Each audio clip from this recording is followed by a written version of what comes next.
A lenda de Nick Nolte foi forjada através de 4 prisões, mas foi uma única foto policial de 2002 que o catapultou ao panteão da infâmia de Hollywood.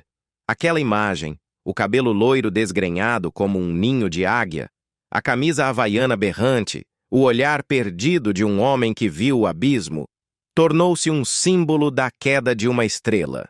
Mas em março de 2025, quase um quarto de século depois, surgiu uma nova fotografia que ninguém esperava. Desta vez, não havia drogas envolvidas, não havia álcool, não era de fato sequer um crime. Aos 84 anos, Nick Nolte, com o rosto marcado por uma vida de extremos, entrou voluntariamente numa delegacia de polícia. E o que ele confessou, em voz baixa, mas firme, abalou os alicerces de todos que pensavam conhecê-lo. Desde morar nas ruas até quase morrer em sets de filmagem, sua existência sempre foi um ato de equilíbrio sobre um fio de alta tensão. Mas esta última foto policial de sua consciência conta uma história que ninguém esperava. Uma história que começou muito antes das câmeras, das drogas ou da fama. Para entender a confissão de 2025, devemos recomeçar o relógio até 8 de fevereiro de 1941, pouco antes do amanhecer em Omaha, Nebraska. O mundo para onde Nick Nolte veio era gélido.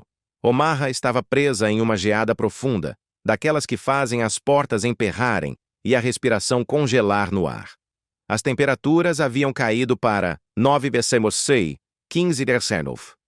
Dentro do hospital metodista, um menino de 3,7 quilos, 8 libras e 3 onças, foi trazido ao mundo pelo Dr. Samuel Henderson. Suas raízes eram tão americanas quanto rústicas. Seu pai, Franklin, havia sido uma lenda local do futebol americano na década de 1930 em Iowa State. Chamavam-no de truck, se caminhão, por uma razão. Com 1,88 metros e quase 100 quilos, ele não apenas bloqueava os defensores, ele os atropelava. A mãe de Nick, Helen, trabalhava como compradora na loja de departamentos Brandeis, ganhando uns escassos $18 por semana. A família alugava uma pequena casa na Dodge Street por $35 por mês. Era modesta, mal havia espaço suficiente, mas era um lar. Suas raízes em Nebraska remontavam a 1887, quando o avô de Franklin chegou da Baviera com $47 no bolso e uma caixa de ferramentas na mão. Eles eram pessoas duras, acostumadas à luta. Quando a Segunda Guerra Mundial estourou, essa luta se intensificou. Franklin teve que fazer malabarismos com 2 vidas. De dia, era técnico de futebol americano na Benson High School. À noite, trabalhava na fábrica de bombardeiros Martin, montando peças para aviões B-26 por 65 centavos a hora. A vida não era gentil. Franklin acreditava na disciplina militar. Para o jovem Nick, isso significava manhã cedo, flexões ao nascer do sol e banhos gelados para construir dureza. Entre 1943 e 1947, a família se mudou constantemente, sem permanecer em lugar nenhum por mais de 18 meses. Esta vida nômade e austera deixou uma marca indelével. Nick lembra-se vividamente do minúsculo apartamento acima do açougue Kowalski, em Council Bluffs. Ele dormia em um sofá-cama e aprendeu um repertório de palavrões em polonês com o açougueiro de baixo.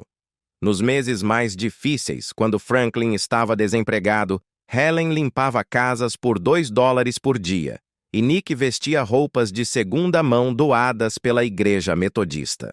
Foi naquele apartamento frio, cheirando a carne e especiarias polonesas, onde Nick começou a desenvolver um profundo ódio por regras e pelas pessoas que as impunham.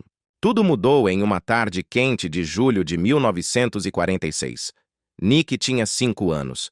Ele encontrou uma caixa de fósforos perto do açougue e caminhou em direção ao celeiro do fazendeiro Jensen, a apenas 200 metros de distância. A curiosidade infantil se transformou em um desastre em questão de segundos. Ele acendeu um pouco de feno só para ver o quão alto as chamas iriam. Elas foram muito alto. Quando os caminhões de bombeiros chegaram, o celeiro inteiro, uma estrutura de 12 metros de largura por 18 de comprimento, havia desaparecido. Não queimou apenas madeira. Jensen perdeu $200 em equipamentos, 47 fardos de feno e 3 galinhas. As manchetes locais gritavam: brincadeira de criança com fósforos custa fortuna familiar. O castigo foi rápido e severo, no estilo Truck Note. Franklin teve que aceitar empregos adicionais por 8 meses para pagar a dívida exigida por Jensen. Nick foi confinado em casa por 1 mês e passou todas as tardes fazendo tarefas na fazenda de Jensen, reparando o dano que havia causado.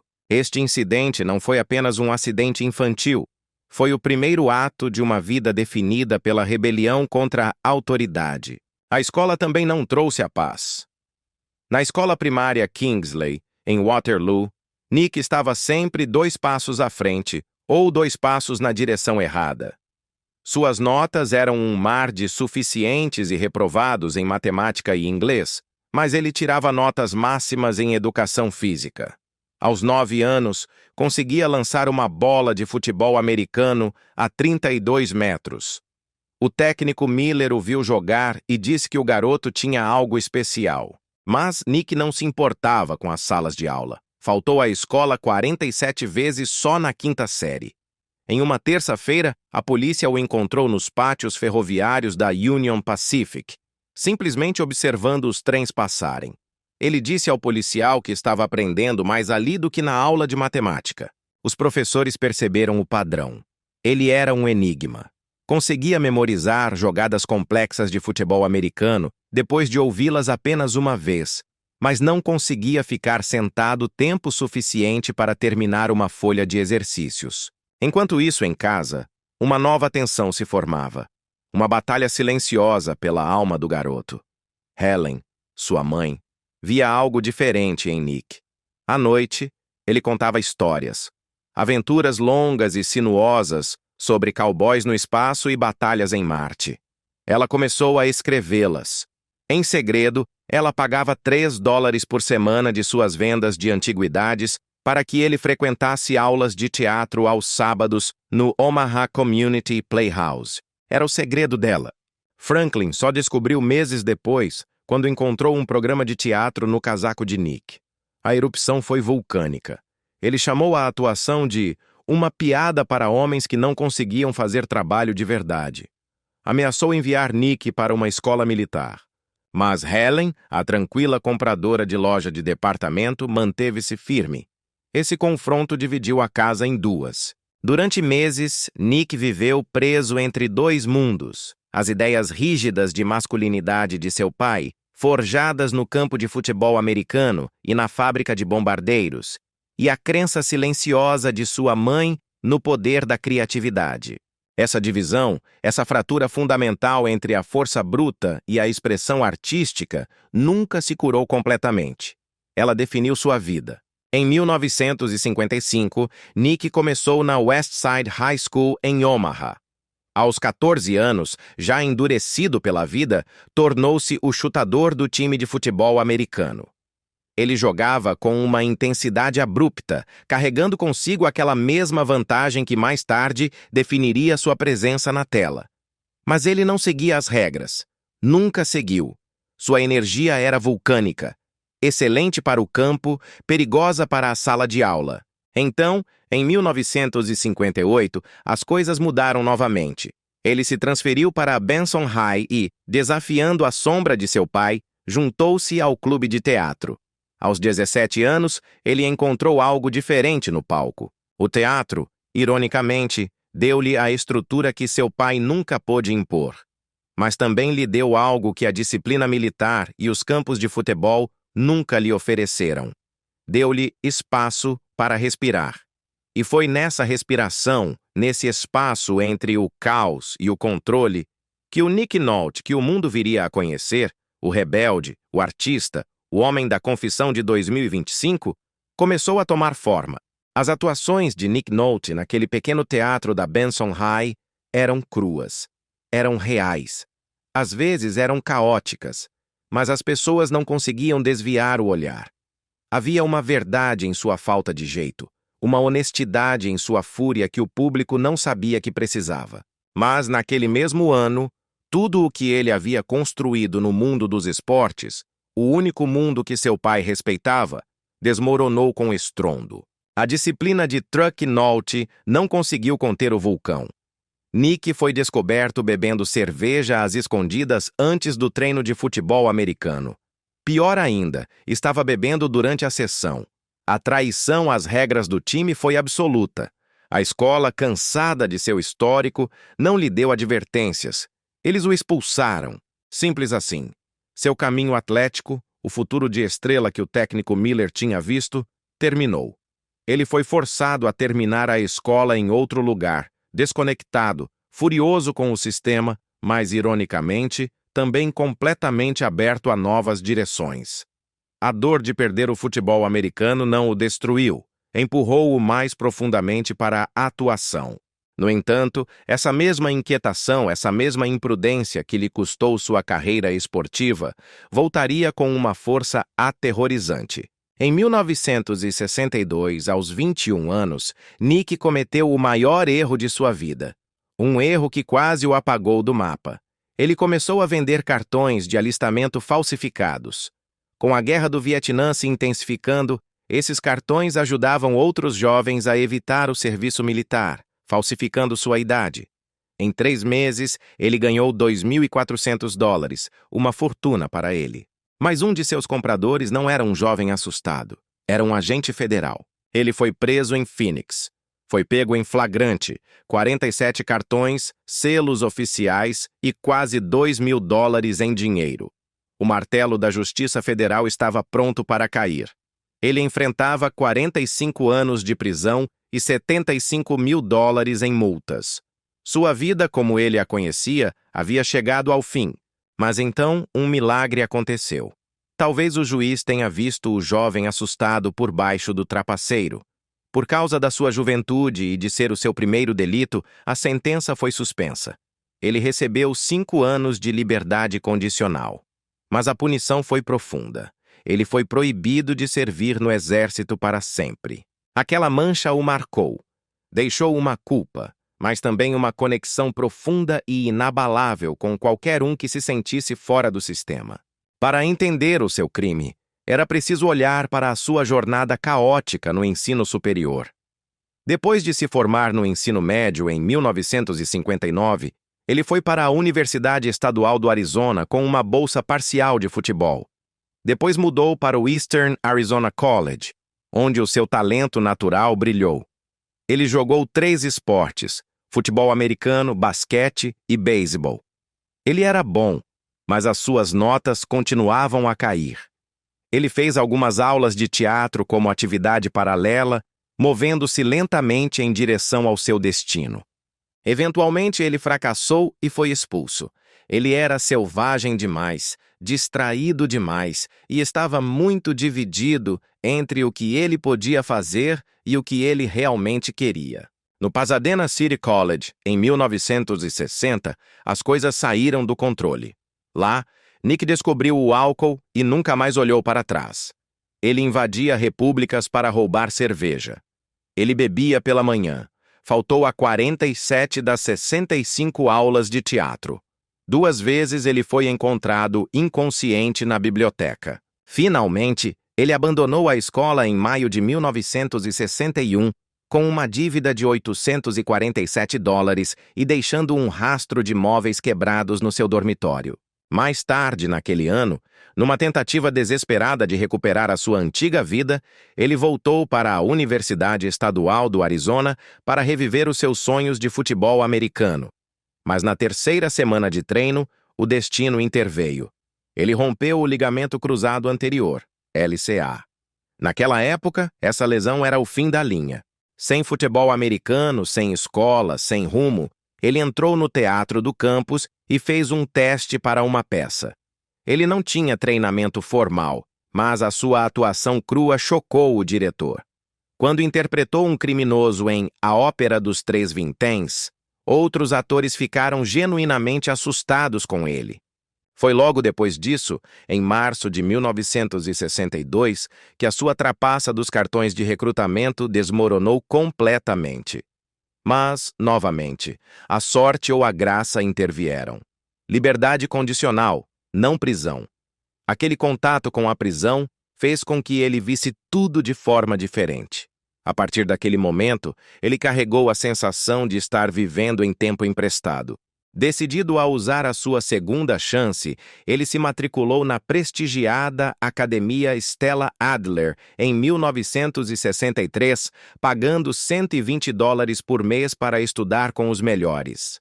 Mas a união não funcionou. Era como tentar colocar um touro numa loja de porcelana. Adler achava que ele era rude demais para Shakespeare e cru demais para Tennessee Williams. Um dia, durante uma cena de Chekhov, um professor disse-lhe que o seu lugar era nos filmes de faroeste, não no teatro sério. Nick explodiu. Virou uma mesa, gritou com todos e saiu furioso. Aquele foi o seu último dia. Mas aqueles poucos meses ficaram com ele, a memória emocional, a honestidade física, o tipo de coisa que não o abandona. Em 1965, ele conseguiu um papel principal em Requiem para um Peso Pesado, em Phoenix. Ele interpretou um boxeador acabado chamado Mountain Rivera.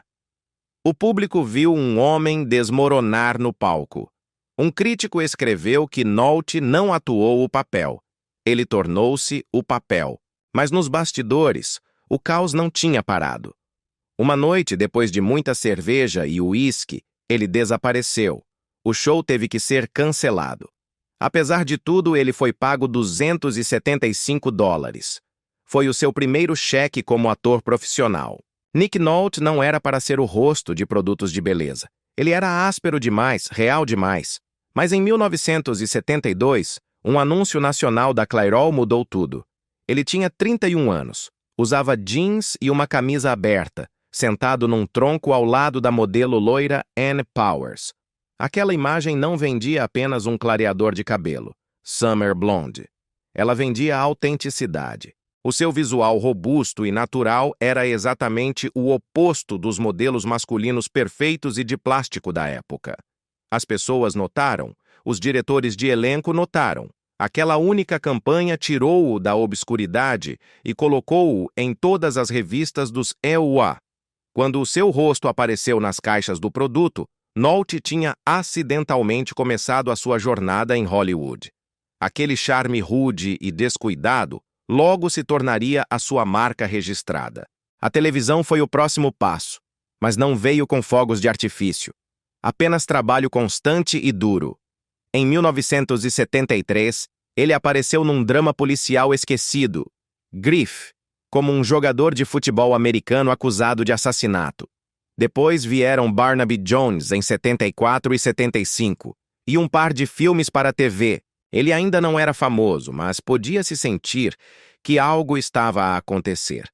Enquanto outros perseguiam a fama em Los Angeles, Nolte passou 3 anos no Old Log Theater em Minnesota. Teatro regional, noites frias, café barato. Mas funcionou. Ele praticou a sua arte em silêncio, enquanto a televisão o treinava na presença de câmera. Existe o rumor de que ele foi demitido de Days of Our Lives por falar muitos palavrões, mas ninguém pode confirmar isso. Na verdade, isso nem importa.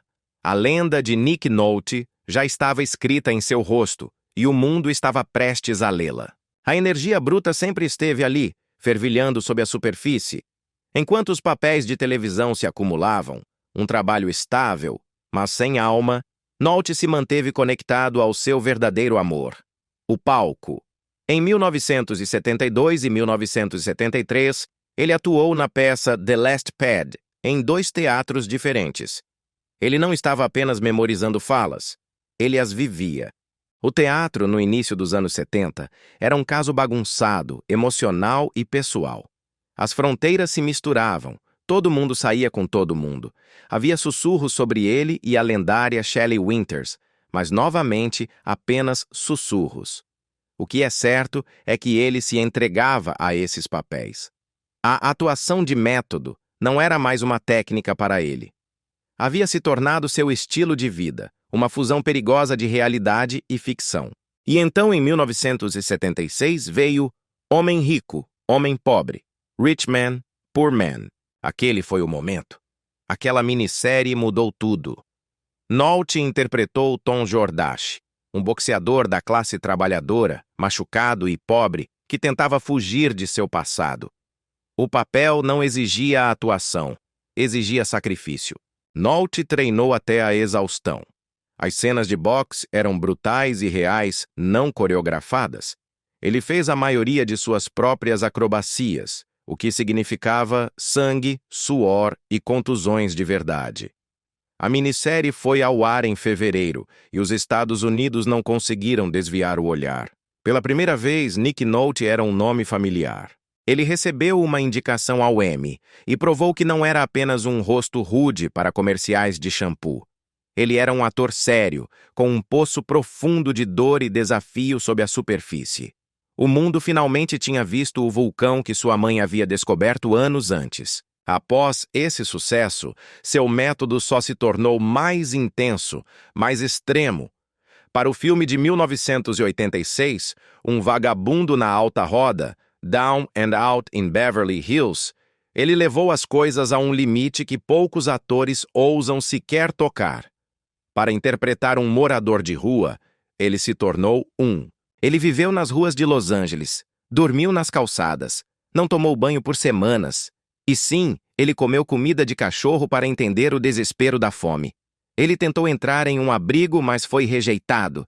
Ele disse que, após apenas 7 horas na rua, seu cérebro começou a deslizar. Sua coprotagonista, Bette Midler, ficou horrorizada com sua aparência e cheiro, mas funcionou. Não havia truque de Hollywood, era imersão total. Ele fez o mesmo para O Bom Ladrão, The Good Thief, em 2002, consumindo drogas reais para entender o vício. A linha entre o personagem e o eu estava ficando cada vez mais tênue, quase invisível. Mas mesmo antes de Homem Rico, Homem Pobre, as coisas já eram selvagens. Em 1975, durante as filmagens de Return to Macon County, Nolte perdeu o controle. Este era seu primeiro grande trabalho no cinema. Ele roubou 2 Chevrolets amarelos idênticos de 1957 que estavam sendo usados no filme e saiu para passear. O primeiro acabou em uma vala em 15 de julho, custando $12 mil em danos. 3 dias depois, ele bateu o carro reserva contra uma cerca de madeira, acumulando mais $8.500 em danos. A produção parou. O diretor Richard Compton teve que encontrar carros novos. O orçamento disparou em $23 mil. Nick Nolte havia se tornado o homem selvagem de Hollywood antes mesmo de ter uma carreira real. 2 anos depois, em 1977, veio O Fundo do Mar, The Deep, um thriller submarino filmado nas Bermudas. Ele foi escalado ao lado da estrela Jacqueline Bisset. No início, eles se odiavam. Em 23 de agosto de 1977, Nolte se recusou a filmar uma cena de amor com ela, chamando-a de prima donna. Ele abandonou o set por 3 horas. O produtor teve que suborná-lo com $15 mil para que voltasse. Mas então, em algum momento durante aquela caótica filmagem de 16 semanas, as coisas mudaram. O ódio se transformou em um tórrido caso de amor. Nolte admitiu mais tarde que buscava brigas com ela apenas porque achava que ela era muito polida. O relacionamento deles se tornou tão caótico que a equipe começou a apostar em quem dos dois desistiria primeiro. O filme arrecadou mais de $100 milhões e foi um sucesso enorme. Mas fora das câmeras, o set era tóxico, uma tempestade perfeita de ego, desejo e a personalidade volátil de Nolte. Em A Turma dos 40, North Dallas 40, 1979, o vício de Nolte em realismo quase o matou. Interpretando um quarterback envelhecido e viciado em analgésicos, ele decidiu usar a substância real: Percodan, Demerol, codeína. Durante as filmagens, entre 15 e 17 de outubro, ele tomou opiáceos de verdade. Em 18 de outubro, ele desmaiou no set. Os paramédicos o levaram às pressas para o centro médico da Universidade de Baylor. Sua pressão arterial havia despencado. tiveram que administrar-lhe naloxona para reverter a overdose. O diretor, com uma frieza de gelar, continuou filmando. Aquelas cenas do filme em que ele parece drogado não eram atuação, eram reais. A produção parou por 4 dias. Nolte disse mais tarde que foi assustadoramente real, mas também abriu a porta para suas próprias e longas lutas contra o vício. A espiral se aprofundou. Em Heartbeat, 1980, Nolte interpretou Neil Cassady, o ícone maníaco da geração Beat. Ele não apenas atuou como maníaco, ele se tornou maníaco. Tomou benzedrina, anfetaminas reais, por 3 semanas seguidas. No 18º dia, estava alucinando. Falava em poesia desconexa. Estava paranoico. Durante uma cena em 12 de fevereiro, ele se lançou em um monólogo de 7 minutos, alimentado pelas drogas, que não estava no roteiro. O diretor usou 4 minutos dessa loucura real no corte final. Em um momento, Nolte se trancou em seu trailer, convencido de que a equipe de filmagem era de agentes do FBI. O filme foi um fracasso de bilheteria, mas sua atuação se tornou material de lenda. Um homem queimando vivo em celuloide. Em 1982, Nolte estava em queda livre. Enquanto filmava Limite 48 Horas, 48 Hrs, seu consumo de álcool atingiu níveis perigosos. Durante a cena de San Quentin, em 8 de novembro, seu nível de álcool no sangue era de 0,19%. Pela manhã. A filmagem teve que ser interrompida. Seu coprotagonista, um jovem Eddie Murphy de apenas 21 anos, foi designado como seu monitor de sobriedade em tempo integral. Nolte continuava bebendo entre as tomadas, vodka misturada com suco de laranja. Mas aqui está a ironia final. O filme ficou melhor por causa disso. O policial branco, rabugento e que arrastava as palavras, e o policial negro, jovem e falador. Essa química explosiva nasceu do caos real de Nolte. O gênero de amigos policiais foi reinventado. Nick Nolte não estava apenas atuando. Ele estava vivendo e morrendo na frente da câmera.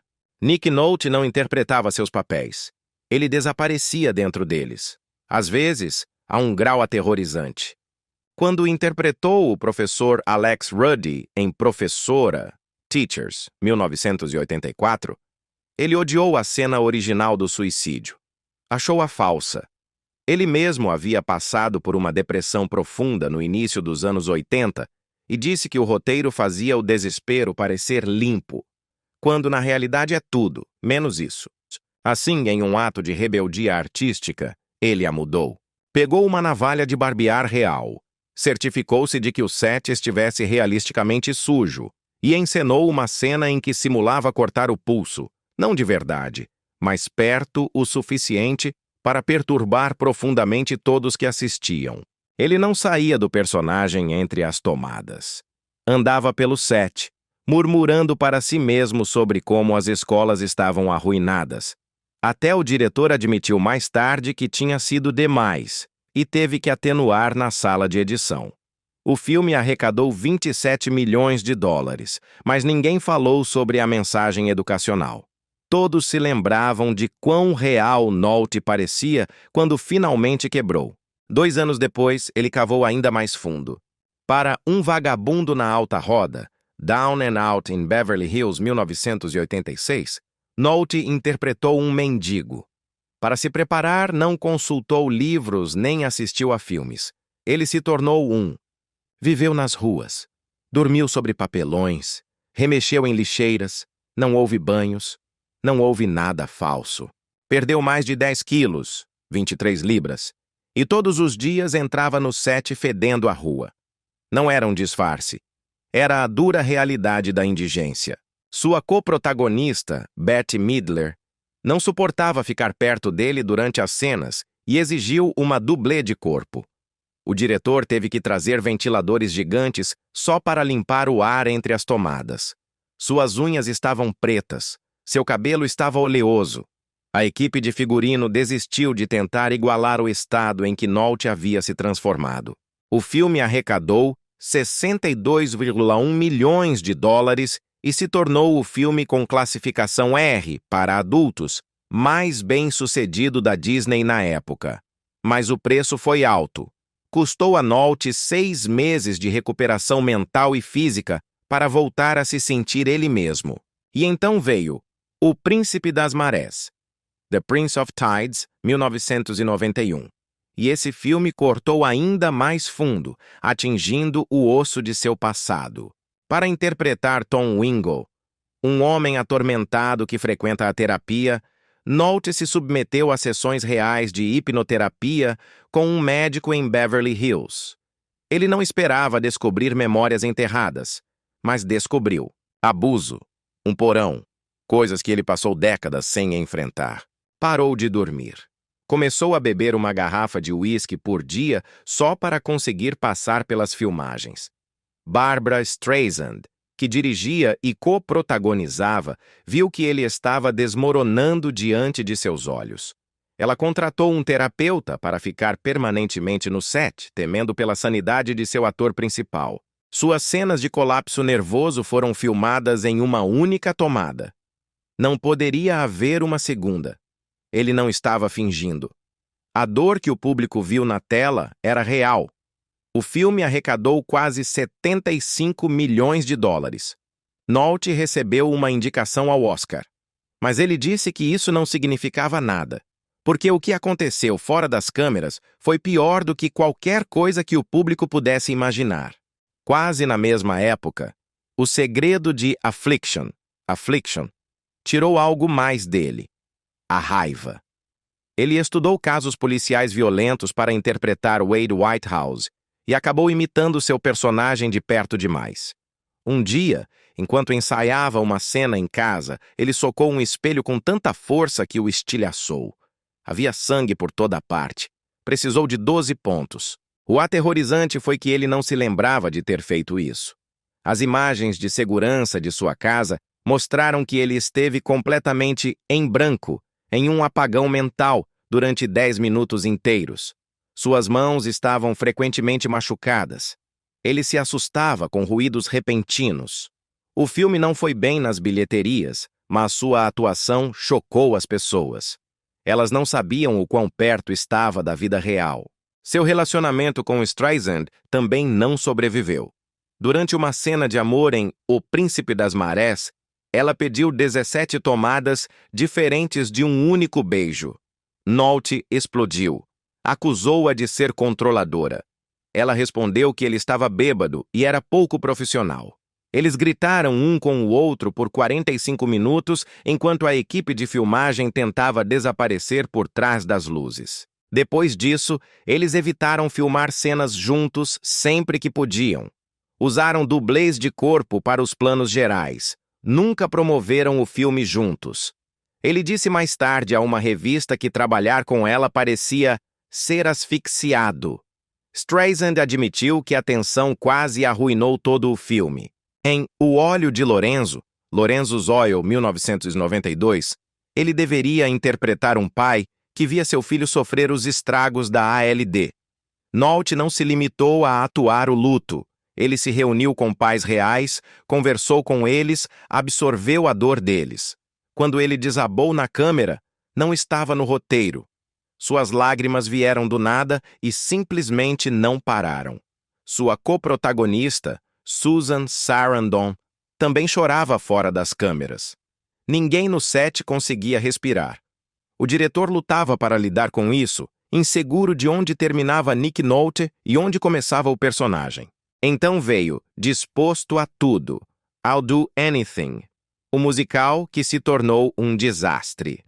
O público de teste odiou tanto as músicas que todas foram removidas. Nolte, passando por seus próprios problemas pessoais, improvisou uma cena em que gritava com os figurantes com tanta raiva que parecia muito real para um filme familiar. Aquela única cena disparou o orçamento em 2,3 milhões de dólares. As pessoas sussurravam que Nolte e outros tentaram destruir cópias piratas das músicas originais para que ninguém visse o quão ruim tudo havia saído. Quando chegou a O Poder da Sedução, Mulholland Falls, 1996, ele estava esgotado física e mentalmente. Interpretando um detetive maltratado, ele quebrou a mão ao socar uma parede durante uma cena. 2 ossos se estilhaçaram. Ele se recusou a parar de filmar. Enfaixou a mão, seguiu em frente com as cenas de luta e não tomou analgésicos porque não queria perder o fio. O ferimento infeccionou, inchou tanto que era visível na tela. Seus colegas de elenco ficaram horrorizados. A mão dele parecia não pertencer a um corpo humano. E então veio o reviravolta, U-turn. Trabalhar com Oliver Stone não seria fácil. O caos que definiu Nick Nolte no set não era atuação. Era um contágio de sua vida real. Nas filmagens de Reviravolta, U-turn, 1997, a tensão com o diretor Oliver Stone podia ser cortada com uma faca. Nolte alegou que o set era um desastre, acusando Stone de consumir cocaína durante as filmagens noturnas no deserto. O confronto atingiu seu auge por causa de uma cena de nudez que Nolte se recusou a fazer. Ele disse que Stone não estava no estado adequado para dirigir. Durante 3 dias angustiantes, Nolte se entrincheirou em seu trailer, recusando-se a sair a menos que o diretor se submetesse a um teste de drogas. O caos era tanto que seu coprotagonista, Sean Penn, teve que intervir como pacificador. No final, a cena teve que ser reescrita, custando à produção outros $180 mil. A tensão que se vê no filme final não é apenas atuação, é desconfortável porque é real. Mas o destino reservava uma ironia cruel.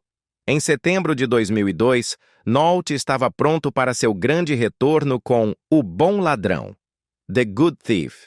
O filme estreava no prestigiado Festival de Toronto.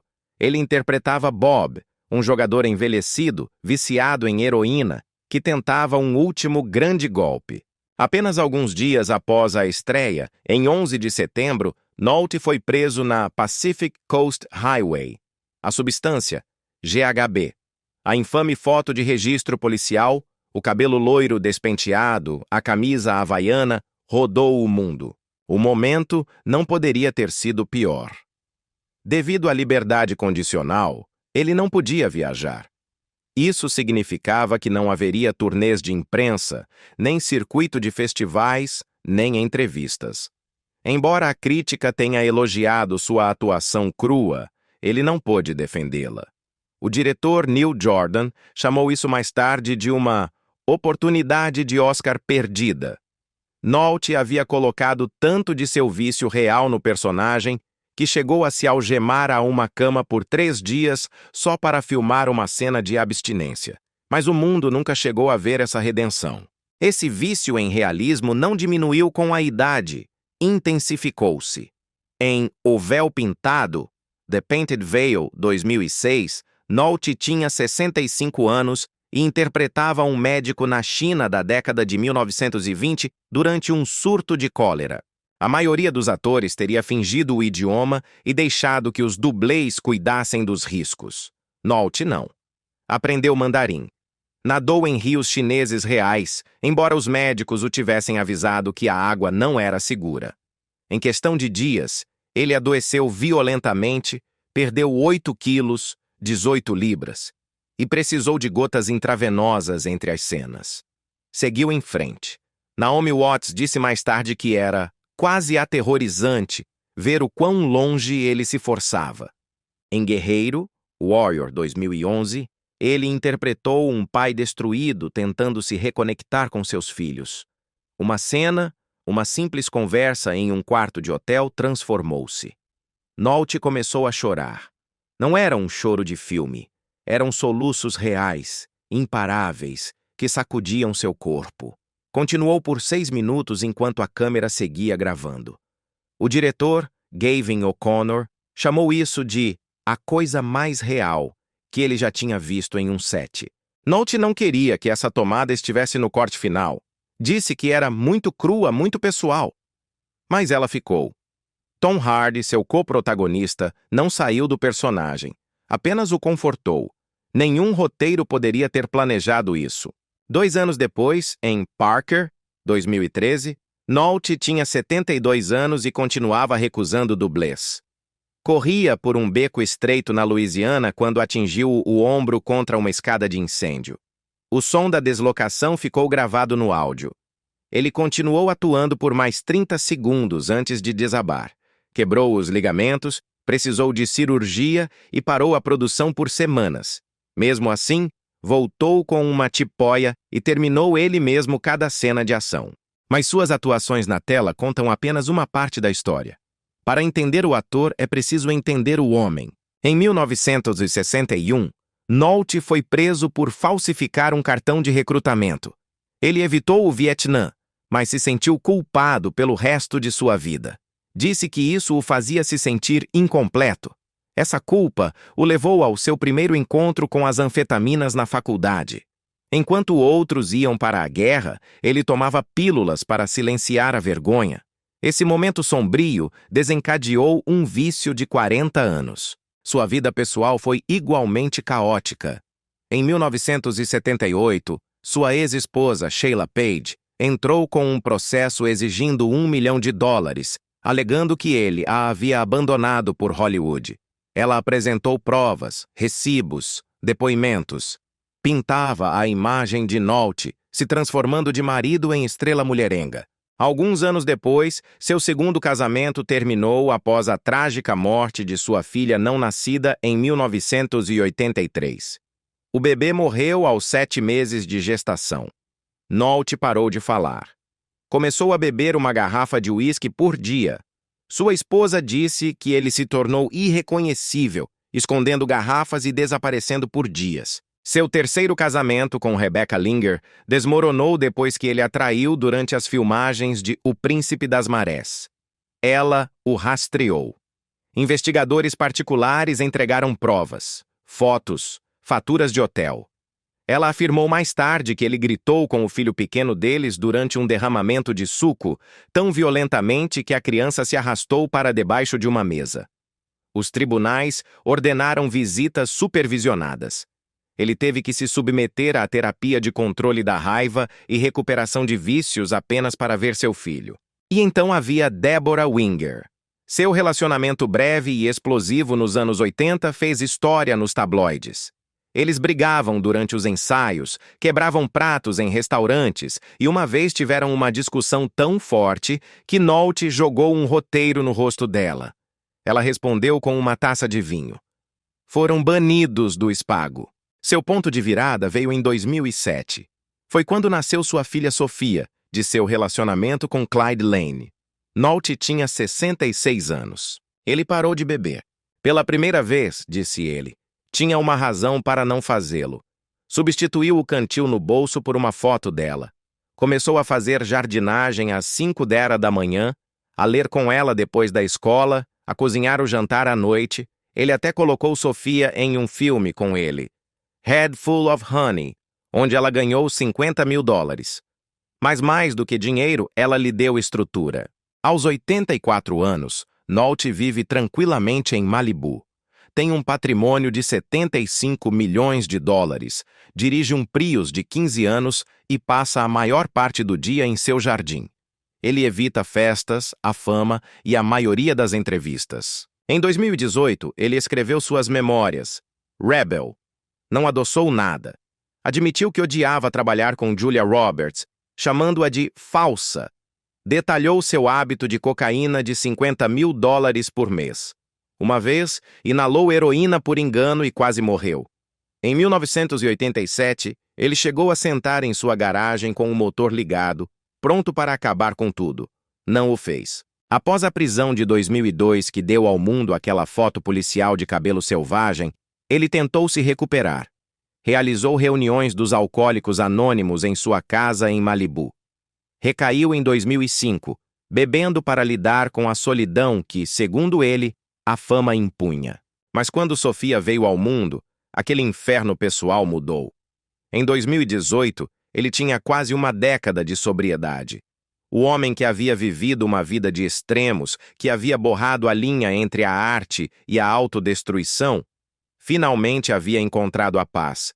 Não em um personagem, mas na realidade. Mas na realidade. Mas na realidade. Mas na realidade. Mas na realidade.